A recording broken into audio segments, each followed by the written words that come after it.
नमस्कार दोस्तों, आज के हमारे इस वीडियो में हम आपके लिए सर्व पितृ कार्य अमावस्या की पौराणिक कहानी लेकर आए हैं। पौराणिक मान्यताओं के अनुसार श्रेष्ठ पितृ अग्निश्रवात और बर्हिश्रपात की मानसी कन्या अश्रोदा घोर तपस्या कर रही थी।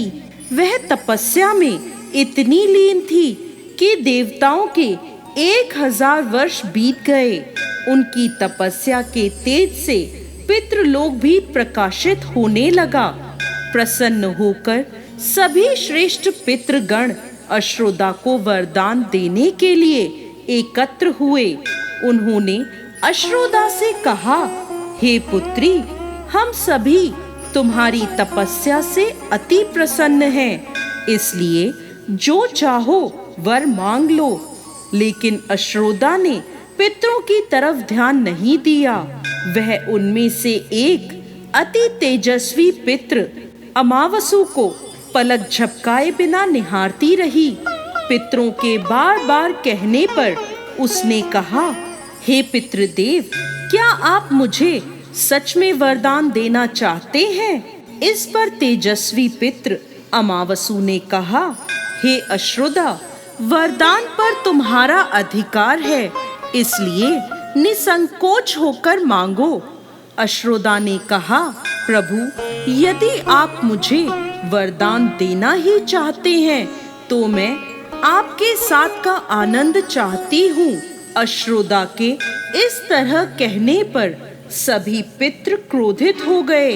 उन्होंने अश्रोदा को श्राप दिया कि वह पितृलोक से पतित होकर पृथ्वी लोक पर जाएगी।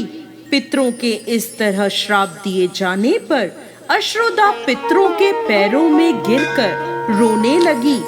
इस पर पितरों को दया आ गई। उन्होंने कहा, अश्रोदा, तुम पतित योनि में श्राप मिलने के कारण मत्स्य कन्या के रूप में जन्म लोगी। भगवान ब्रह्मा के वंशज महर्षि पराशर तुम्हें पति के रूप में प्राप्त होंगे। तुम्हारे गर्भ से भगवान व्यास जन्म लेंगे। उसके उपरांत भी अन्य दिव्य वंशों में जन्म लेते हुए तुम श्राप मुक्त होकर पुनः पितृलोक में वापस आ जाओगी। पितरों के इस तरह कहे जाने पर अश्रोदा शांत हुई।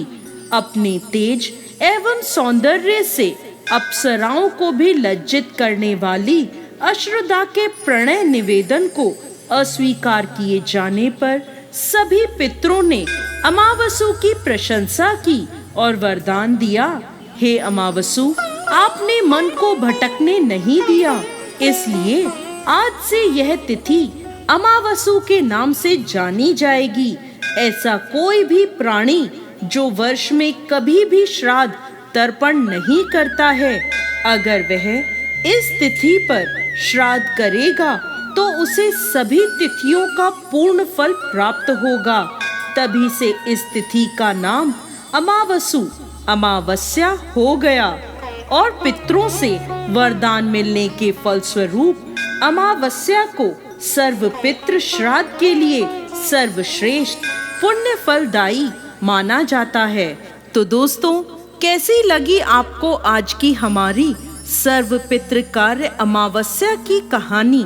हमें कमेंट बॉक्स में लिखकर जरूर भेजें। साथ ही साथ आपके अपने इस चैनल को सब्सक्राइब जरूर करें।